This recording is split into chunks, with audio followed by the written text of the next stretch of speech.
Yeah, man, what they do. Thank you for tapping in with Channel 31. Please don't forget to like, comment, and subscribe, and social love to your boy Channel. All right, so we back with another box score breakdown. We got the Nuggets versus the Grizzlies. Nuggets outlast Grizzlies.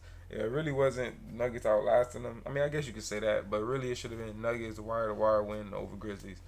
Shout out to Jamal Murray, you know what I'm saying? Had a nice bounce back game. And shout out to player of the game, that boy Russell Westbrook with the triple double off the bench, 200 triple double. Only player with 200 triple doubles. So shout out my guy. Like I said, wire to wire, the Nuggets 25 was their biggest lead, 0 for the Grizzlies. Never led. Lead changes 0, times tied 0, longest run 11. So for the leading players, we got Jamal Murray with 27 points. We got Santi Aldama with 28 points.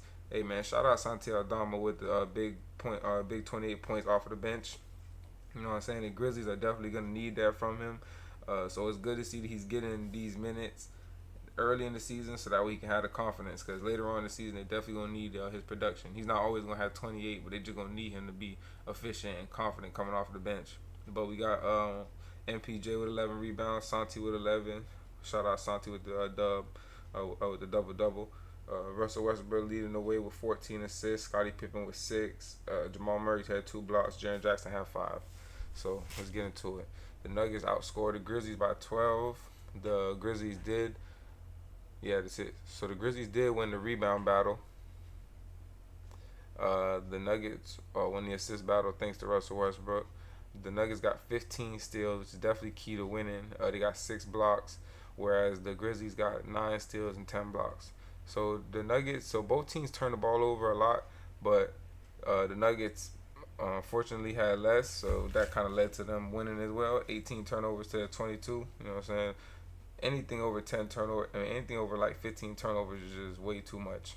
But to overcome that, the Grizzlies did. I mean, not the Grizzlies, but the Nuggets did shoot 48% from the field, but they did shoot pretty bad from the 3-point line, 33%. But they did shoot better from the Grizzlies from everywhere. The Grizzlies shot 39% from the field, 23% from the 3-point line. They shot 61% from the free throw line, and the Nuggets shot 63%. So neither team was really efficient from the free throw line or behind the arc, but the Grizzlies just wasn't efficient overall, honestly. But I mean, that's just kind of what happens when you're missing your best player. So points in the paint was pretty much even, 62-60.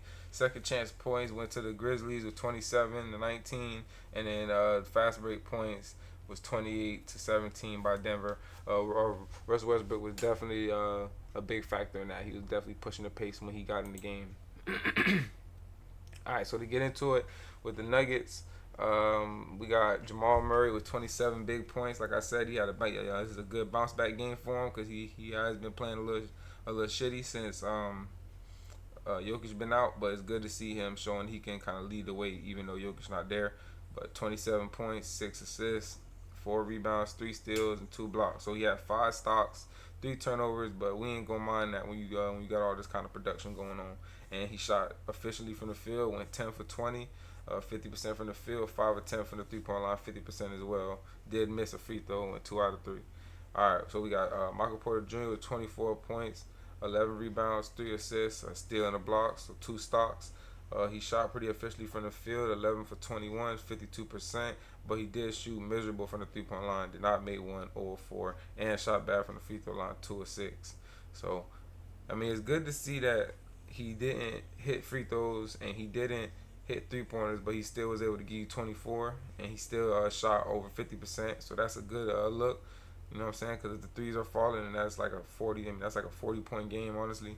But it's good to see him be able to put the ball in the basket in other ways than just the 3-point line. We got Christian Braun stepping up with 19 points, 7 rebounds, 2 assists, and 3 steals. He went 7 of 12 from the 3-point line. I mean, he went 7 of 12 from the field, 58%. He went 0 for 2 from the 3-point line, sadly. But he did get 5 or 6 from his free throws, 83%. So he had 7 rebounds, 2 assists, and 3 blocks. Only 2 turnovers, so that's good production in 34 minutes by like you're basically your 4th option, I guess, 3rd option. Peyton Watson, another young player that they've been developing pretty good over there. He's a super athlete. He definitely plays defense. It sucks to see he had 4 turnovers, but he's giving you a lot of production. He did it efficiently. He gave you 15 points, 5 rebounds, 2 assists, a steal, and a block. This guy's always getting steals and blocks. He's very active, so it's good to see. You know what I'm saying? He's always giving you production in that era. It's sad. It sucks to see that he gave you 4 turnovers, but I mean, I guess you'll live with it. You know what I'm saying? While he's developing. But 6 for 10 from the field, 2 for 5 from the 3-point line, 40%. So a really efficient game. Only thing inefficient was the turnovers. And then we got Dario Saric. My guy had 3 turnovers as well in 18 minutes, which is not good, but he is a playmaking big man, so I guess you just have to live with it sometimes. And he's stepping in place of a great starting center, so you just got to take it. But he gave you 8 points, 5 rebounds, 1 assist, and 2 steals. A great floor game. 2 for 6 from the field. He made two out of his 4 3-pointers, and he did give you 2 free throws. That wraps up the starting lineup.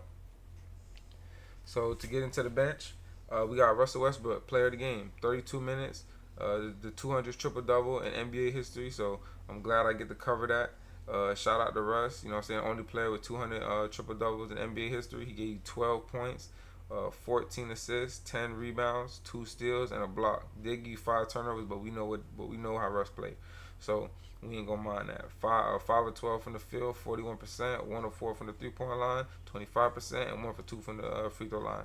So shout out Russ, man. He came in the game and gave him a lot of energy, pushed the pace, and just really just changed the outlook of the game. And you know what I'm saying? Shout out to the Hall of Famer. And yeah, no Russ slander in these comments. All right, so we got Julian Strawther coming off the bench. He gave you 6 points. He shot pretty miserable from the field, so not a very good game by him. In 20 minutes, he went 2 for 7 from the field, 28%, 1 of 4 from the 3-point line, 25%, and then he went 1 of 2 from the free throw line. He gave you 5 rebounds, 2 steals, and a block though, and no turnovers. So that's good, I guess. That's the plus. Vlato Konchar gave you 5 points in 11 minutes. He did it efficiently. 2 or 3 from the field, 66%. He made his 1 3-pointer and gave you 4 rebounds. So shout out to Vlato with a good game in 11 minutes. DeAndre Jordan came in and gave you some solid minutes as well. 4 points in 7 minutes. He gave you 2 rebounds and a steal. Yeah, shot 50% from the field. And then Zeke Naji came in and played 5 minutes and gave you 2 points, or 1 or 2.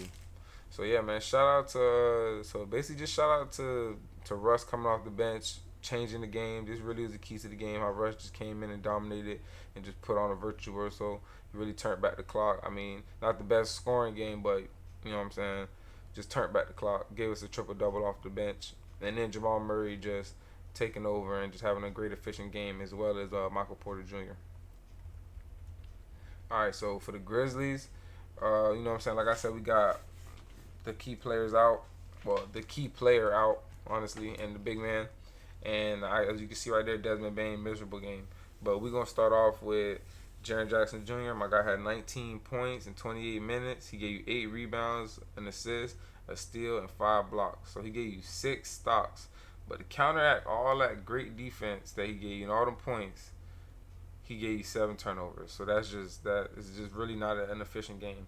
And then he went 7 of 17 from the field, 41%. That's not efficient for a big man, so that's not good. And he did shoot terrible from the 3-point line, 2 of 8. So, I mean, you did give us 19 points on 8 rebounds, and you did block a lot of shots. He was very active, but you fouled 4 times. You turned the ball over a lot, and you missed a lot of shots. So, not the best game overall. We got Scottie Pippen Jr. Pretty good game by Scottie Pippen Jr. You know what I'm saying? He's doing a great job stepping in for Ja. So, you know what I'm saying? Y'all make sure y'all give him some love. Go check out his highlights. He definitely is a really good player. 16 points. He gave you 6 rebounds, 6 assists, a steal, and a block. He's very active. He's always going to fill up the stat sheet. So, that's what I like about Scottie Pippen Jr. He only gave you 1 turnover as well. Takes care of the ball. 5 of 11 from the field, 45%. He did go 0 of 2 from the 3-point line, but he was very aggressive. Got to the free throw line 10 times. He went 6 for 10. It's good to see that he got to the free throw line that much. We got Brandon Clark with 10 points. He gave you 4 rebounds, 2 assists, and a steal.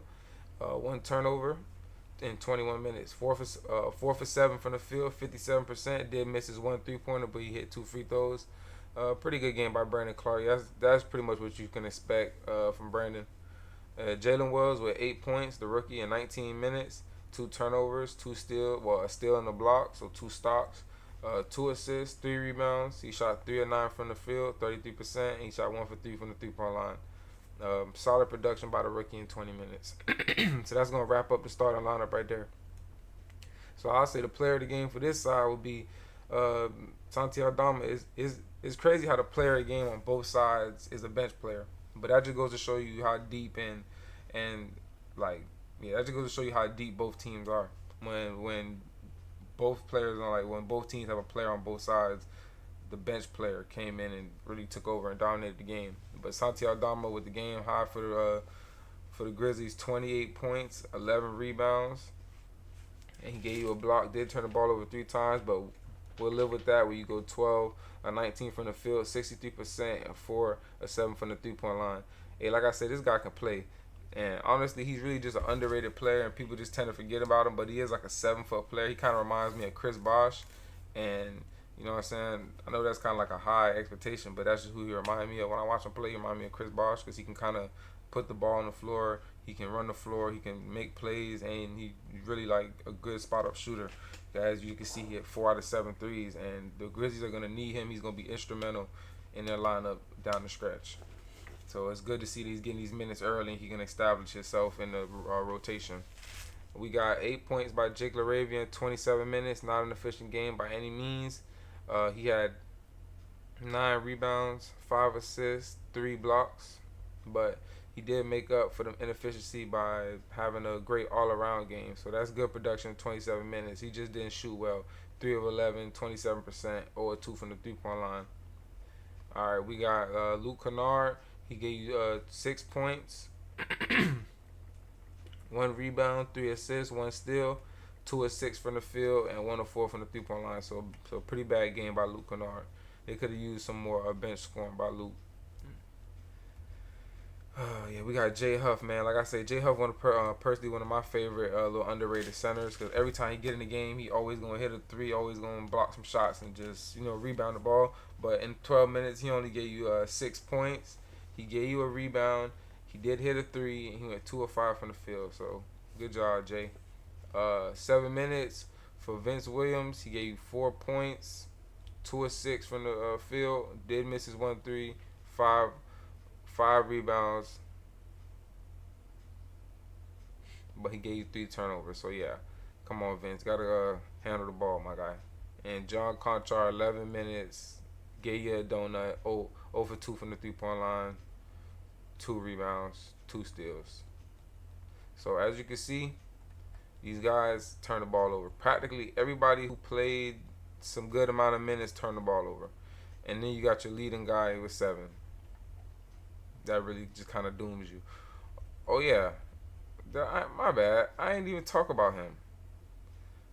I mean, it's really not much to talk about though, because Desmond Bane really just like disappointing. Like you played 29 minutes, went 1 for 10, 0 for 5 from the 3-point line, 3 of 5 from the free throw, 5 rebounds, 5 assists. Terrible game. There's nothing to talk about. That's just not the game you're supposed to have. And you gave 2 turnovers. Even though you did rebound the ball, you did assist, but come on, man, you couldn't even make 2 shots in 30 minutes, and you supposed to be the best scorer on the floor. So very, very disappointing game by you. Keys to the win, my boy Russell Westbrook coming off the bench with a triple-double. That's the key to the win. Player of the game, Russell Westbrook. Y'all let me know what y'all think the keys to the game was, and y'all let me know who y'all think the player of the game was. Y'all leave that in the comments. Please don't forget to like, comment, and subscribe. Show some love to your boy channel. And until next time, y'all be safe, y'all be good, and I'm going to holla at y'all.